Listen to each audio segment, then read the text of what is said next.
Hi everyone, welcome to Cheltenham Chart episode 12. And after all the good racing over Christmas and New Year, it was very mundane stuff over the past week. So I don't really have a lot to talk about over this episode. It will be a lot shorter than the previous two.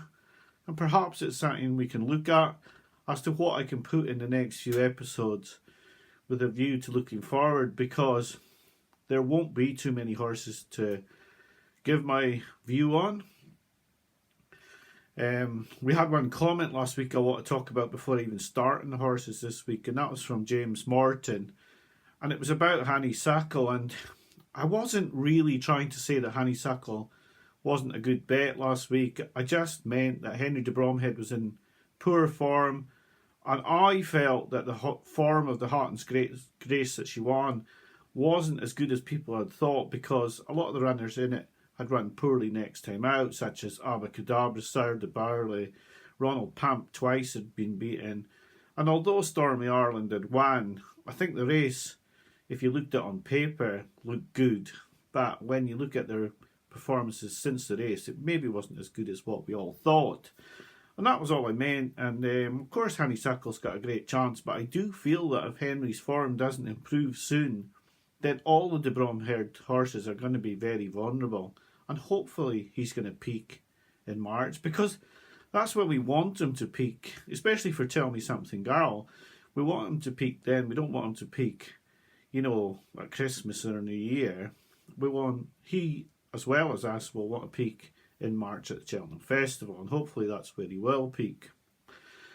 I had a kind comment from Josh Stacey about the channel during the week. It was nice to be mentioned in amongst the other podcasts that he recommended, and that was really kind of him.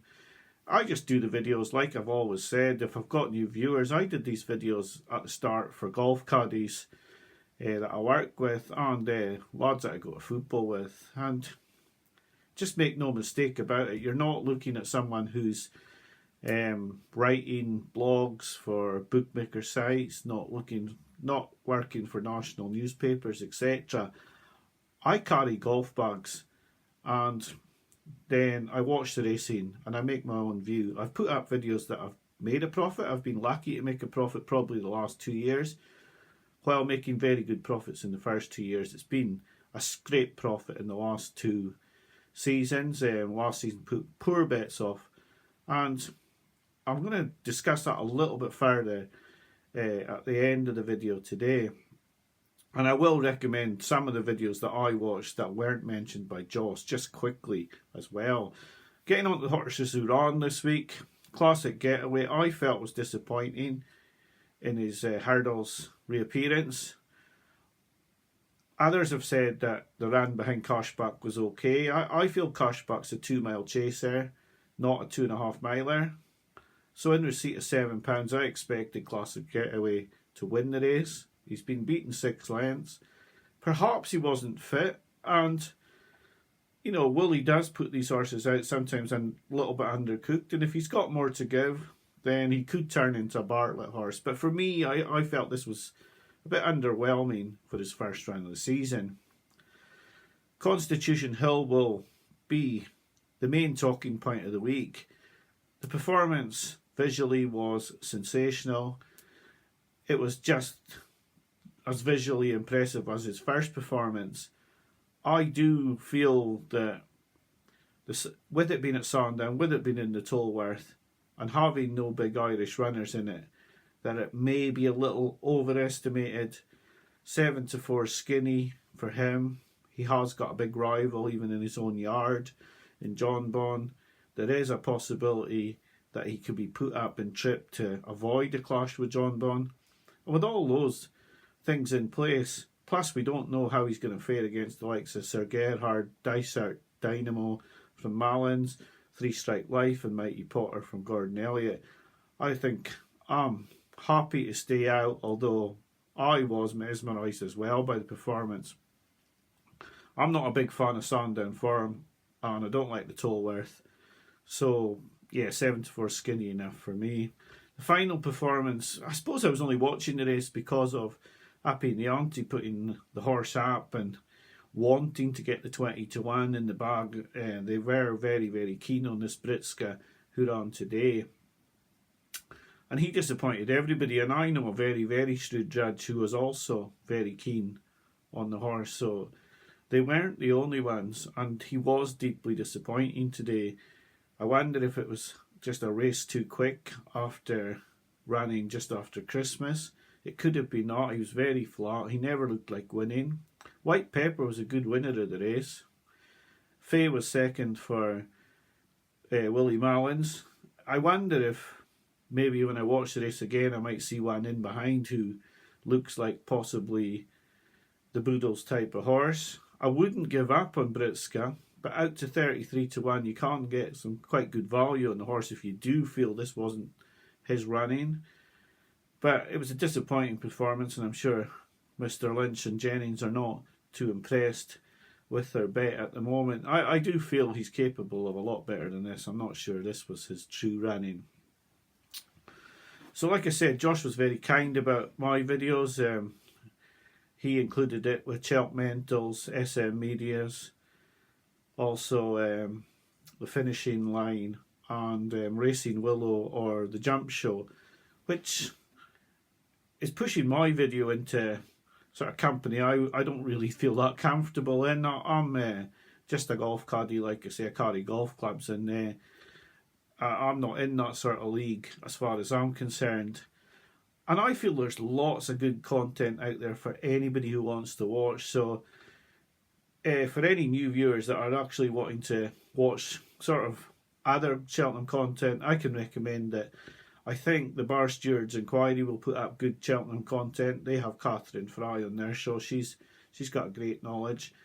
And their Starters Orders have got brilliant guys on their show. They haven't started the Cheltenham videos yet, but I'm sure they will. They're very, very good. And the girls who come on the show are also very knowledgeable as well. So all 8 of them are worth listening to and watching. The Fat Jockeys Forum podcast has just started back up this season. They're knowledgeable guys. You will get good bits of information from those guys.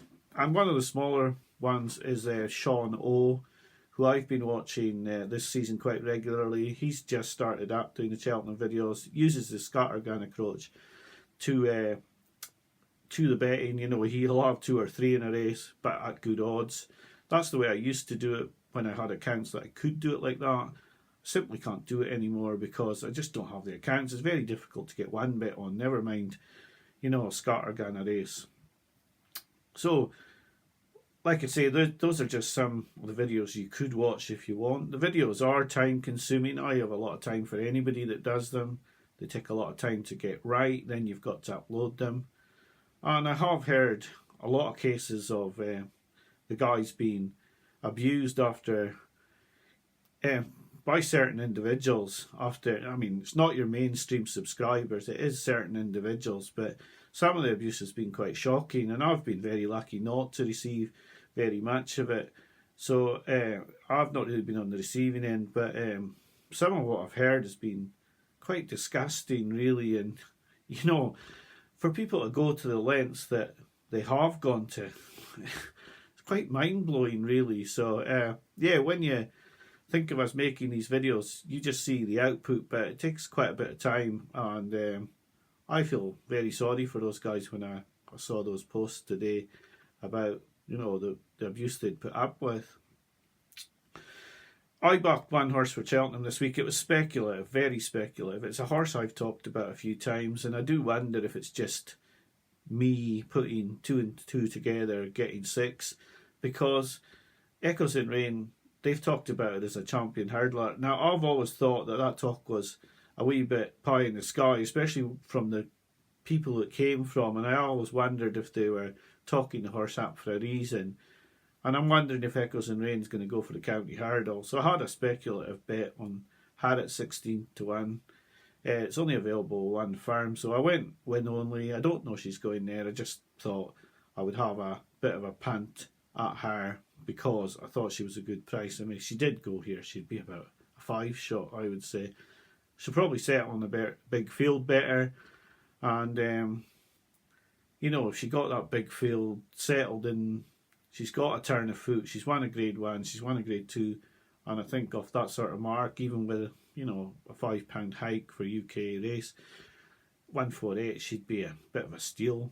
I mean, she's no certainty, but she'd be a bit of a steal. So I'm looking for suggestions as to what I can talk about in the videos for the next couple of weeks. It will still be low grade stuff, I would imagine. And I was asked about what my plans are. There are no plans, really, apart from the weekly video.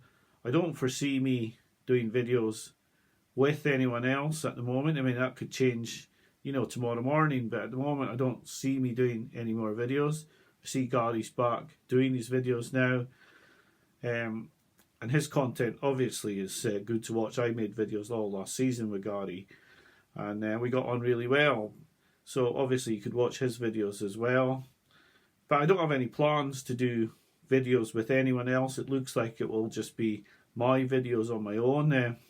Sadly, no one from the Bromheads, Elliott's or Mallin's Yards come back to me asking to do the video about the how do they get the horses to the races, and how do the head girls, you know, coordinate all that sort of to get them all there, and you know, how many people are involved, etc, etc. No one came forward for that. But like I say, this is not up in the ante where I've got access to the yards and things like that. I'm just you know, doing this myself, editing the video myself and then putting it up. Anyway, I've rattled on for 12 minutes here, which is a bit too long considering there wasn't a lot of racing to talk about. So I'm sure a lot of people have a big view on Constitution Hill one way or the other. I'm very much in the camp of I'll wait and see, and I certainly wouldn't be taking a 74. Like I say, I've had one bet this week, that was Echoes in Rain, but for the videos so far this season we've had only one bet, and that bet was on Constitution Hill. Sorry, it was on Tell Me Something Girl for the Mayor's Hurdle at 14 to 1, £30 win out of our £400 bank, and that's all we've invested so far, so £370 to go. We'll see how we do. Thanks for watching the video today. Got a lot of views last week. I'm sure it'll be a bit lower this week with the standard of racing, but I'd like to thank everyone for watching. The view numbers are going up. Thanks for watching this week. I'll be back to you next week. Have a great week. Bye for now.